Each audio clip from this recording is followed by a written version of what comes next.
Hey guys, welcome back to MaxCast Dawn of War Unification. Today I have a 1 vs 1 for you of MrBlueDude playing the Blood Angels versus Vrax playing Eldar on the most favorite maps of everyone, I guess, Fata Morga. And I'm not alone here, I am joined by none other than Mr Landshark. Why, hi there. So, I'm honored to have you here on this, our favorite map. Of course, we love sand. This is like every good anime. There is always a beach episode, and well, all our episodes are beach episodes at this point. Yeah. So, but we don't have any half-naked women, do we? Well, I mean, you might not.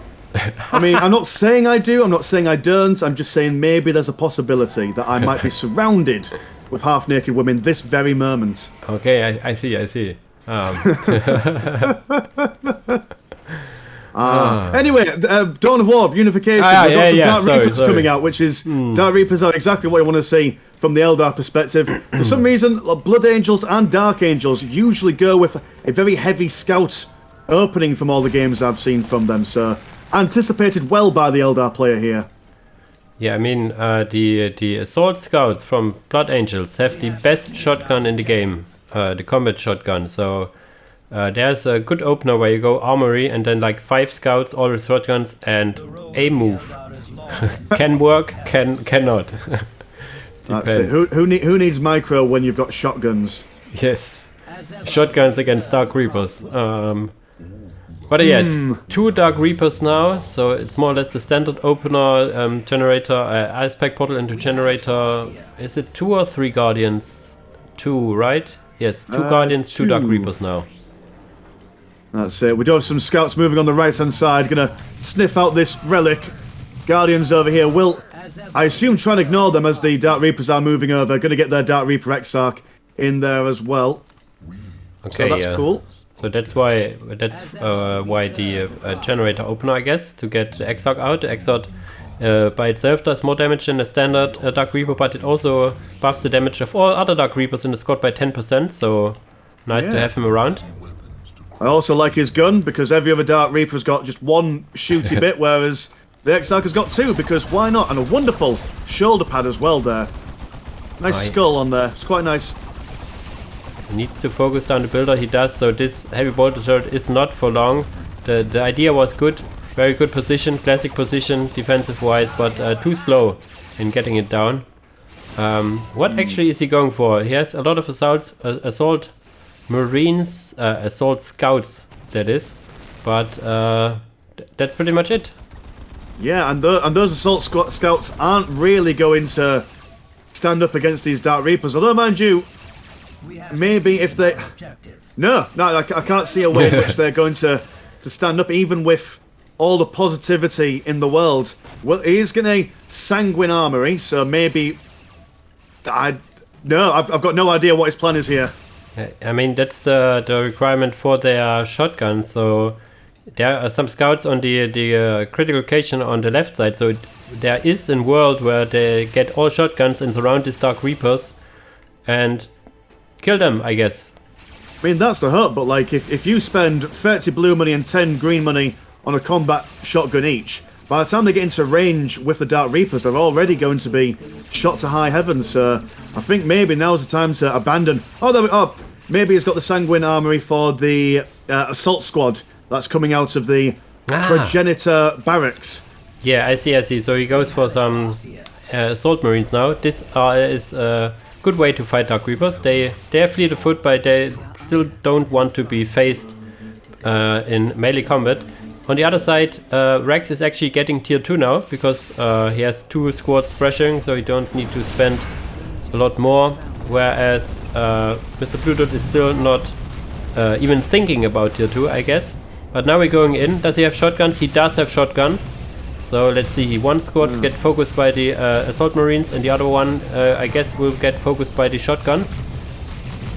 Yeah, wonderful use of assault marines to screen the advance of the assault scouts. There's too many assaults in this. It's getting very confusing for me. But yes, they are able to get a couple of shots on those Dark Reapers, making very, very quick work of them, breaking the morale and taking down a couple of models. In fact, maybe even potentially getting a squad wipe if these guys don't run away anytime soon. Well, actually, the Dark Reaper's killing one assault squad guy in melee. That was a really nice thing kill. But yeah, there's no way the Dark Reapers can stay here. They need to activate their, I don't know, Son Goku walk and need to run away now. No way they can hold this here. But he should be about tier 2 now. Is he? Yes. So he can now get the upgrades for the Dark Reapers. Maybe at the Banshee, I guess, to fight these assault marines. But there's another one now. 2 assault marine squads. He's going to go for Harlequin, which interesting choice. Will be able to jump about, but she is very, very fragile. And one Harlequin versus the shotguns, she will be she'll fall over quite a lot. So I'm not sure if Harlequin's is the way forward here. But she is about to jump into combat now, so we'll see how she goes. Yeah, if she activates the Dance of Death, this one here, that's really good because it disrupts the assault marines and leaves the Dark Reapers to fire. But yeah, no, she did really well. A unit I constantly forget when playing Eldar myself.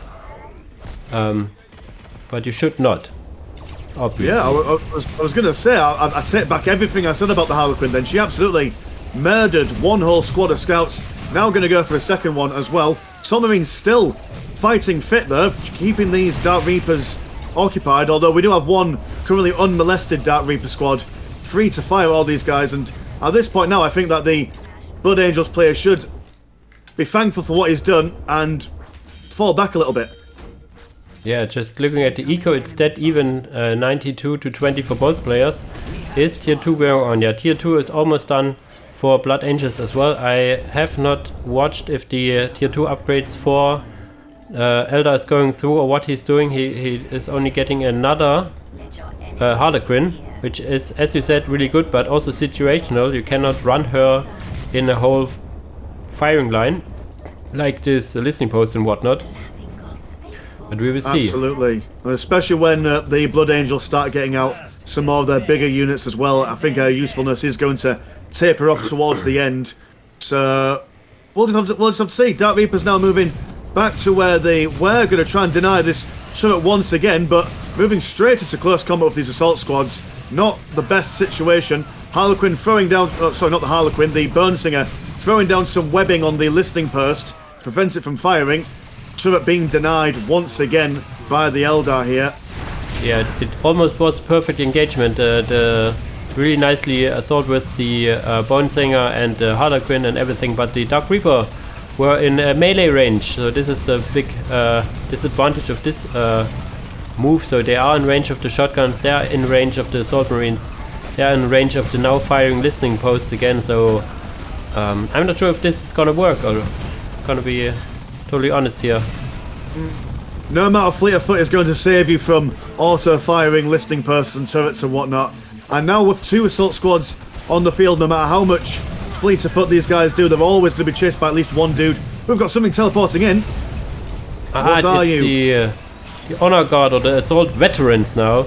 These are basically assault marines on steroids, so they're gonna destroy. That's it. So even more. I mean, I suppose that's kind of what the Blood Angels are, aren't they? That they're just assault marines with a taste for blood. Definitely not vampires. Definitely not heretical. They just really like drinking the blood of their enemies. Yeah. And who doesn't? It's like a gene seed imperfection or whatever the law about it is. Yeah. It's funny to see a Blood Angels game, as like the other day the rework of the Blood Angel models were announced and a few pictures were shown as well, so they get some love. They will probably get also a little rework of their Red Thirst, but we will need to talk about Red Thirst. Now they're jumping in. Holy shit, this looks so awesome. Big old brawl brewing here.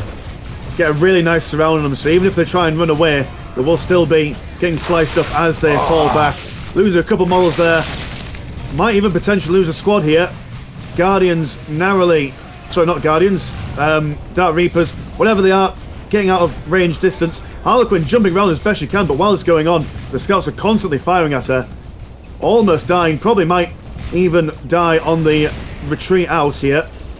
But this was not cheap for Blood Angels. Certainly the Harlequin right at the beginning of the engagement used Kiss of Death, which just does absolute absurd damage around her. So she killed a few models of assault marines by herself just with this ability. So disengaging for now. Let's see upgrades coming in. There is a machine bastion coming in for Blood Angels. Is anything else going on?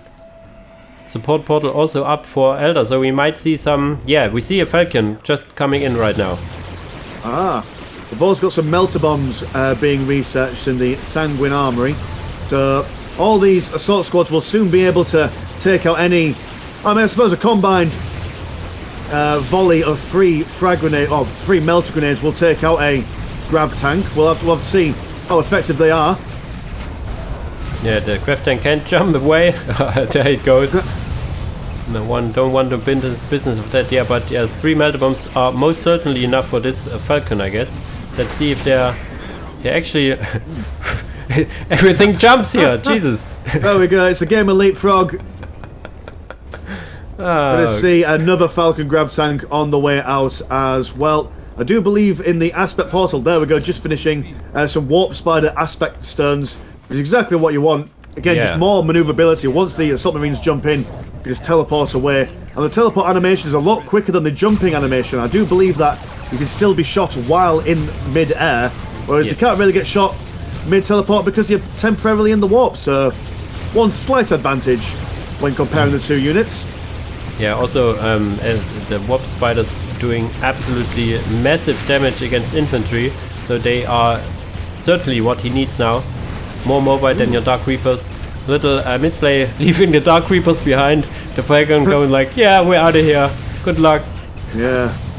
I mean, a couple of melter bombs did go on that Falcon grav tank, almost killing it. Only 38 health left, but I assume that's the reason why he left his comrades behind, just out of fear of having to face these assault veteran squads in close combat for a second longer than he needed to. Just catching the Harlequin, getting absolutely demolished by the sergeant, I guess. Yeah, the assault veteran sergeant with his power fist, so he's packing a punch. Now in the enemy base, let's see how this goes. There are still Falcons, there's listening posts, there is, I don't know, a lot of stuff here. How he can get things done here. Absolute chaos and carnage. Although, mind you, I think he's used up all his melter bombs on those grav tanks at the moment, so his ability to bash buildings is going to be a little bit lackluster. Do have a land speeder on the field with a multi-melter, so that will certainly help. Although I don't think it's within range of using the multi-melter because I can't really see it firing. Assault squads are now going to turn their attention towards these Dark Reapers, which is probably what they're more likely to kill. Maybe also focus down on these plasma generators as well. Support boats will be useless if there's no green money to spend on tanks and whatnot. Yeah, and where are the warp spiders? I was expecting some warp spiders hitting the field, but I don't see any. Yeah, at the moment the Eldar player has got no surplus in blue money whatsoever, spending it all on reinforcing his Dark Reaper, so we'll have to just hold on as best they can for now. I'm not fancying the Eldar's chances here. That's a lot of assault squads. Yeah, and as you said, the multi-melter's now getting into range. You might see sometimes the multi-melter flying mid-air. That's totally not warp trickery here, changing the texture on the multi-melter as well, but yeah, they get a rework. I promise. Yeah. One land speeder does go down. Oh, second one almost goes down.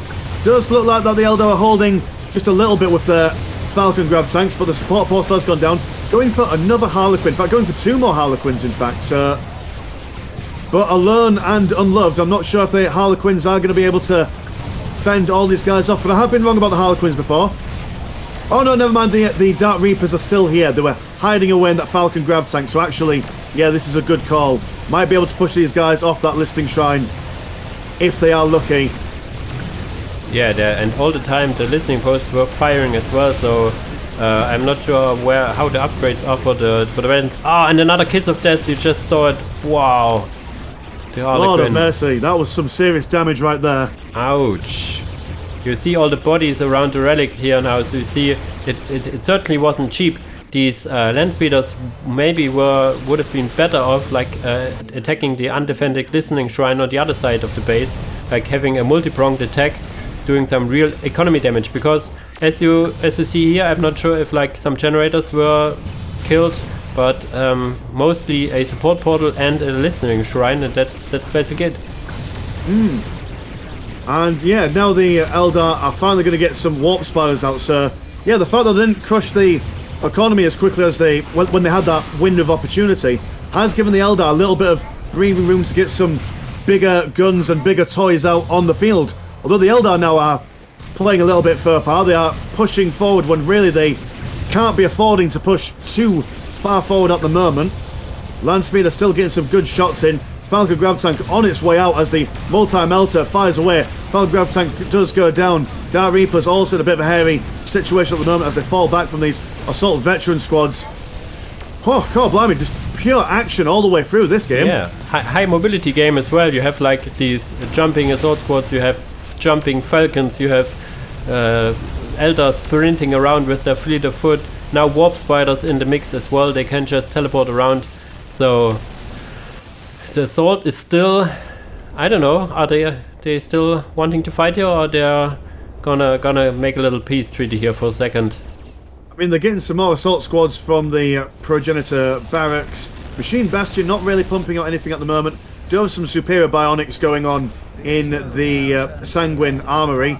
So I suppose it's just going to focus. It's going to double down on this assault squad build. But I'm not sure if that's going to do him all that good with these warp spiders now out on the field.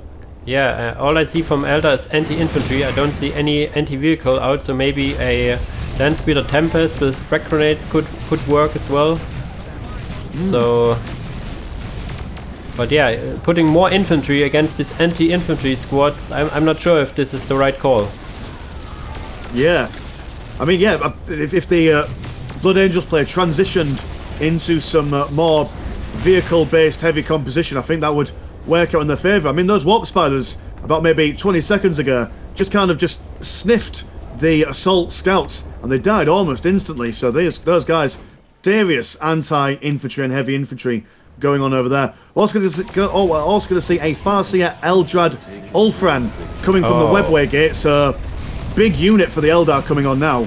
Yeah, he's like the Farseer you want to have. He can buff your damage and resistance, has a clone he can summon that can tie up squads, is timed on life but takes no damage from anything else. And another thingy that I forgot, but he has like all the abilities in the world you want to have. But there are still these sturdy marines now getting on the listening post, killing a generator and whatnot. The generator placement in this position, I'm not gonna comment on that. But the Farseer is now coming out. Let's see what he can do. There we go. It all rests and hinges on the abilities he can throw down at the moment. I do believe that in-law is like one of the oldest Eldar alive. I think he's like nearly 10,000 years old or something. But then again, my lore isn't perfect, so please don't at me in the comments. I'm just trying my best to give you some knowledge. Warp Spiders in a sea of Assault Marines at the moment. They themselves are getting crumped quite hard. Loads of death from their squads at the moment, as Eldrad is doing his best to 1v20 these guys. Yeah, I mean, all he needs is a squad or two around him to buff it. I don't know, he used his summoning ability right at the beginning, which it was the right call, but it's like never ending. He also decapped this point now, killed the listening shrine, decapped it, now actually capping it. Yeah, he should not do it, he prevents it. It's looking grim for Eldar. Ever so more. I wasn't expecting this Assault Marine Mars doing this great, to be honest. And there we have a Landspeeder Tempest. I told you. Yeah, there we go. Oh. If it's crap grenades, although again it has been murdered by the support platform. Warp Spiders have now got 2 squads. But I mean, the economy for the Eldar is looking very, very grim at the moment. Not sure if they can rebuild those Warp Spiders with their current economy. Falcon Grav Tank going to be distracting one assault squad at the moment, but they've got so many units that can just kind of attack everything at the same time. Eldrad jumping into the Falcon Grav Tank in the hopes they can keep him alive for a little bit longer, but it's got a sliver of health left. MrBlueDude is tier 3. We now have a Predator on the field as well, so this is, if it wasn't over before, this is now over. There's no real way Eldar can even think of killing the Predator, so this is the final moments. This is it, the last stand of the Eldar as the Blood Angels, Righteous Fury, and prayers to Sanguinius in their mouths, we're going to go in and stab Eldrad in the face several times until he's dead. So as we are witnessing, single kill on him. Yeah, as we are witnessing the final moments of Eldar, this is a perfect moment for you to plug in your ever so growing channel if you like. Absolutely. So over on my channel we do Unification, Ultimate Apocalypse, Pro Mod, regular old Soulstorm. It's all grand stuff over there. I'm also doing a let's play of Disco Elysium. Soon we'll be doing some live streams of Darktide. In fact, by the time you upload this video, I might have already done a couple of live streams of that. I've got an Instagram for all the writing stuff, got Patreon for extra games, etc, etc. I could go on for ages, so I'll leave it there. Yeah, you may notice Mr Landshark is a very busy person, so if you want to have more content and going past Dawn of War as well, like his writing and stuff, give him a follow on the Instagrams and stuff. So yeah, thanks for joining me today, and as usual, thanks for watching and see you in the next video. Peace.